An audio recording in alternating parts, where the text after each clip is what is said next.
సుమన్ టీవీలో మీ business promotions కోసం ఈ కింది నెంబర్ను సంప్రదించగలరు.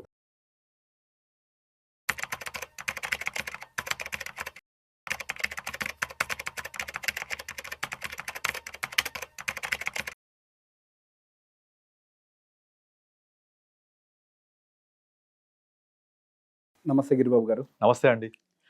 సార్, ఇప్పుడు మ్యూచువల్ ఫండ్స్లో లాంగ్ టర్మ్కి డెఫినేషన్ మన వాళ్ళందరికీ ఇంకా క్లియర్గా అర్థం కాలేదని నేను అనుకుంటున్నాను. సో బేసిక్గా లాంగ్ టర్మ్ అని అంటే 5 ఇయర్స్నే లాంగ్ టర్మ్ కింద పరిగణించే వాళ్ళు రీటైలర్స్ కూడా చాలామంది ఉన్నారు. సో ఫస్ట్ ప్రశ్న ఏంటి అని అంటే అసలు లాంగ్ టర్మ్ అంటే ఏంటి, అండ్ దానికి కంటిన్యూషన్ ఇంకొక పాయింట్ కూడా యాడ్ చేయాలి. సో ఇప్పుడు ప్రతి ఒక్క వ్యక్తి తన పెట్టుబడులని తన జీవిత అవసరాల కోసం మాత్రమే పెడుతూ ఉంటారు. సో డెఫినెట్గా ఒక 10 ఏళ్లకో 15 ఏళ్లకో వాళ్ళ పిల్లల చదువులు అవ్వచ్చు, పెళ్ళిళ్ళు అవ్వచ్చు, ఇల్లు కట్టుకోవడం అవ్వచ్చు, ఇట్లా రకరకాల అవసరాలు వస్తూ ఉంటాయి. ఇఫ్ బై ఎనీ ఛాన్స్ ఇప్పుడు పడ్డట్టుగానే లేకపోతే ఇంతకంటే ఎక్కువగాను ఒకవేళ కరెక్ట్గా వాళ్ళ టార్గెట్ రీచ్ అయ్యే టైంకి కనుక మార్కెట్ పడితే అప్పుడు వాళ్ళ పరిస్థితులు ఏంటి? యాక్చువల్గా ఈ లాంగ్ టర్మ్కి ఒక ప్రాపర్ డెఫినేషన్ అంటే ఏం లేదు.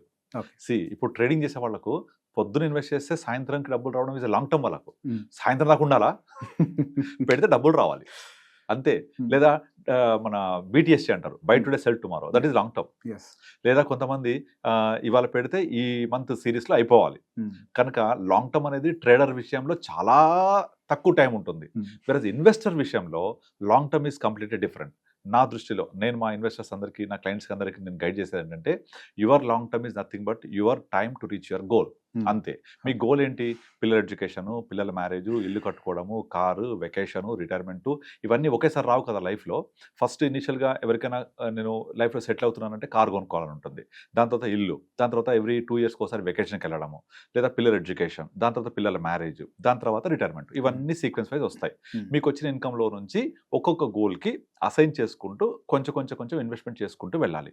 అలా ఇన్వెస్ట్మెంట్ చేసుకుంటూ వెళ్ళి ఆ ఇన్వెస్ట్మెంట్ మీ యొక్క గోల్ రీచ్ అవుతున్నప్పుడు దాన్ని మెచ్యూరిటీ లాగా తీసుకొని మీ యొక్క గోల్ని ఫుల్ఫిల్ చేసుకుంటే సరిపోతుంది. This is what exactly long term A person should look. ఇప్పుడు సపోజ్ ఒక 25-28 ఇయర్స్ వ్యక్తి పెళ్లి చేసుకున్న తర్వాత అతను పిల్లలు మేబీ 2-3 ఇయర్స్కి పుడితే 32 పిల్లలు పుట్టినప్పుడు వాళ్ళ ఎడ్యుకేషన్ అనేది మేజర్ ఎక్స్పెన్సెస్ ఇంకో 10 ఇయర్స్ టైం దొరుకుతుంది వాళ్ళకు, అంటే 7th 8th నుంచి వస్తుంది. ఈ లోపల ఏం కొనుక్కోవాలి? కార్ ఒకటి కొనుక్కోవాలి. కార్ అంటే ఒక 4-5 ఇయర్స్. లేదా ఇల్లు కొనుక్కోవాలి. ఇవన్నీ షార్ట్ టర్మ్ గోల్స్. ఈ షార్ట్ టర్మ్ గోల్స్ అచీవ్ అవ్వడం కోసం ఒక మ్యూచువల్ ఫండ్లో SIPనో లేకపోతే వాళ్ళ పొదుపు చేసుకున్న డబ్బులు ఏదో పెట్టుకొని దాన్ని ట్రావెల్ చేస్తూ వెళ్ళి ఆ టైంకి వచ్చినప్పుడు విత్డ్రా చేసుకొని చేయడము, అది చేసుకొని ఫుల్ఫిల్ చేసుకుంటూ ఉండొచ్చు. వీటన్నిటికంటే లాంగెస్ట్ ఏది? రిటైర్మెంట్.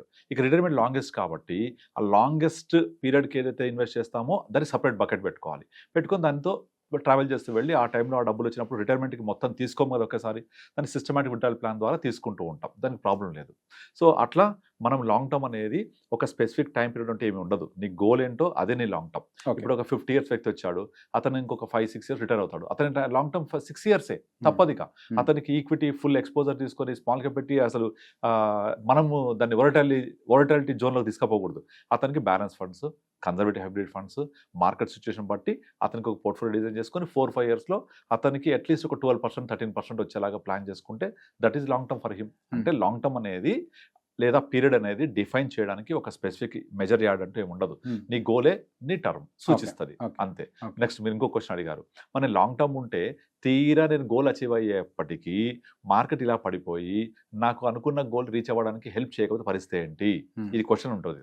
అండ్ చాలా మంది ఇంకేం చెప్తుంటారు, ట్రెడిషనల్ ఇన్సూరెన్స్ పాలసీస్ అమ్మే ఏజెంట్స్ ఏం చెప్తారు, ఇదిగో ఇన్సూరెన్స్ చూసావా ఎప్పటికీ డబ్బులు ఇస్తారే ఉంటుంది, మీకు చెప్పిన డబ్బులు వస్తుంది 10 ఏళ్ళకో 20 ఏళ్ళకో, కానీ ఇక్కడ అలా కాదు, పడిపోతుంది, మొత్తం పడిపోతే సగం పడుతుంది చెప్తూ ఉంటారు. ఇక్కడ ఒకటి అర్థం చేసుకోవాలి, మనం పెడుతుంది స్టాక్ మార్కెట్లోనా మ్యూచువల్ ఫండ్స్లోనా? మనం కొనింది స్పెసిఫిక్ స్టాకా మ్యూచువల్ ఫండా? ఇప్పుడు సపోజ్ మీరు 2008 రిసెషన్ టైంలో ఏవైతే కొన్ని stocks, particularly Anil Ambani group stocks, infra stocks, తర్వాత కొన్ని రకాల రియల్ ఎస్టేట్ స్టాక్స్, ఇవి ఆ రోజు పడ్డది ఈ రోజు 2025లో కూడా ఇంకా ప్రైస్ రాలేదు. అంటే ఇక్కడ మిస్టేక్ స్టాక్ మార్కెట్దా మ్యూచువల్ ఫండ్స్దా? స్టాక్ మార్కెట్ది, స్టాక్ది. ఐ మీన్ టు సే స్టాక్ది. నువ్వు ఎక్కడ పెట్టావు? స్టాక్లో పెట్టావా, MFలో పెట్టావా? సో స్టాక్లో పెడితే తప్పదు. That is you are taking a risk by investing your money into stock market. అది నీరు కొన్న స్టాక్ పెరిగిందా లేదా, నీకు డబ్బులు వచ్చాయా లేదా, నీ గోల్ రీచ్ అయిందా లేదా చూపిస్తుంది. అందుకనే నేను ఎప్పుడు అందరికీ ఏం చెప్తానంటే, మీ గోల్ అచీవ్ అవ్వాలి అంటే డైరెక్ట్ స్టాక్ మార్కెట్ వెళ్ళి స్టాక్స్ ఇన్వెస్ట్ చేసి కూర్చోకండి. ఎందుకంటే సైక్లికల్గా ఉంటుంది అది.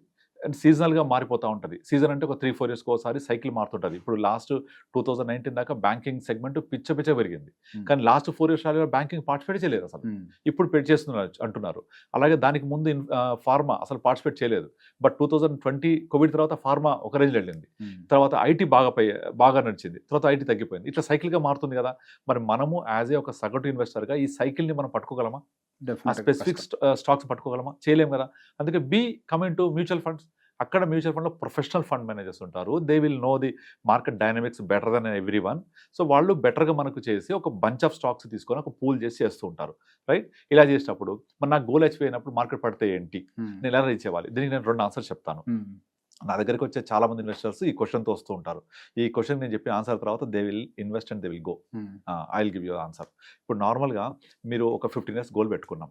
ఈ 15 years గోల్ పెట్టుకొని ఈ 15 years వరకు నాకు 15th yearలో పలానా నీడ్ ఉంటుంది, లేదా పలానా అవసరం ఉంటుంది, పెళ్ళి లేకపోతే చదువు లేకపోతే ఇల్లు కట్టుకోవాలి, అప్పుడు నేను ఇలాంటి ఏది ఉన్నా సరే నేను దాన్ని ఒక 1 year ముందే లేదా 1.5 year ముందే నెమ్మదిగా కన్జర్వేటివ్ హైబ్రిడ్ ఫండ్స్కి మూవ్ చేసేస్తూ ఉంటాను. నేను ప్రతి ఒక్క క్లయింట్కి ఒక ప్రొఫైల్ తయారు చేసుకుంటాం, నోట్స్ పెట్టుకుంటాము, ఆ ప్రకారంగా వెళ్తూ ఉంటాం.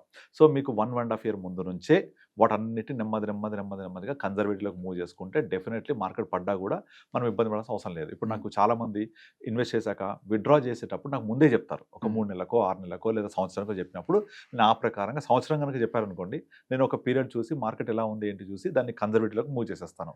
80% ఆఫ్ ఇన్వెస్ట్మెంట్స్ అలా సేవ్ చేసేస్తాం. అదొక ఆప్షన్. రెండో ఆప్షన్, సపోజ్ నేను చేయలేదు, నేను సర్లే మార్కెట్ పెరుగుతుంది కదా దాని పాటుకు అది పోని నేనేం చేయలేదని ఊరుకుంటే ఎంత మార్కెట్ పడితే మనం ఎంత పడతామో నేను చెప్తా ఒక లెక్క. ఇప్పటి వరకు స్టాక్ మార్కెట్ హ్యూజ్ ఫాల్ మనం చూసింది గత 25 yearsలో. First is recession 2008. అప్పుడు స్టాక్ మార్కెట్ 67% పడింది. కానీ ఫండ్స్ ఎంత పడ్డాయి? మ్యూచువల్ ఫండ్స్ 40% పడ్డాయి. మ్యూచువల్ ఫండ్స్ ఇది ఏమీ చేయకుండా వదిలేస్తే 40% పడ్డాయి. కానీ మార్కెట్ 40% పడుతూ ఉంటే ఒకరోజు పడదు కదా, అది over a period of 1 year పాటుగా చూస్తే 2008 January 16 నుంచి స్టార్ట్ అయింది. 2008 October 19కి బాటమ్ అవుట్ అయిపోయింది. అంటే ఆల్మోస్ట్ 9 to 10 months పడింది. ఈ 9 to 10 months పడ్డ మొత్తం మ్యూచువల్ ఫండ్స్ టోటల్ పడిన ఫాల్ ఈస్ 40% మ్యూచువల్ ఫండ్స్ పడ్డాయి, 67% మార్కెట్ పడింది. ఈ 40% ఫాల్లో మనకు పడుతుంది అర్థమవుతుంది కదా, నాకు గోల్ అవుట్ ఉందని అర్థమవుతుంది కదా. కనుక నేనేం చేస్తానంటే ఒక 10% పడగానే మనకు అర్థమైపోద్ది ట్రెండ్ అనేది, నేను తీసేస్తాను పక్కకు. అట్లా 40% ఏమీ చేయకపోతే పడ్డ మ్యూచువల్ ఫండ్స్లో మనం కొంచెం జాగరూకతతో ఉండి దాన్ని ఒక 10%కో 12%కో మనం రెడ్యూస్ చేసుకోవచ్చు. అట్లా మనము ఈ ఫాల్ని మిటిగేట్ చేసుకోవచ్చు by implementing our own expertise. Implement చేసి వాళ్ళకు పడవడానికి ముందే దాని లేదా పడుతున్నప్పుడు ఒక 5% పడగానే 5%, 10% పడగానే అర్థమైపోద్ది ట్రెండ్ మనకు. ఓకే ఇది ఇలా వెళ్ళేది కాదు, కొంచెం ఇంకా ట్రెండ్ ఎక్కువ ఉంది, కొంచెం బాగా పడుతుంది అని అర్థమయ్యి వాళ్ళకు 10% రాగానే తీసేస్తాం. ఎందుకంటే మార్కెట్ ఓవర్ నైట్ పడదు, ఒక టైం తీసుకొని పడుతుంది, ఒక టైం ఫ్రేమ్లో. Maybe that 6 months. ఇప్పుడు ఇది చూడండి, September 2024లో పీక్అవుట్ అయింది. ఆ సెప్టెంబర్ నుంచి కంటిన్యూస్గా నెమ్మది పడుతూ వస్తుంది. మనకు అర్థమవుతుంది కదా వెళ్ళట్లేదు, నాకు గోల్ దగ్గర ఉందని. ఇమీడియట్లీ మనం చేసేస్తాం.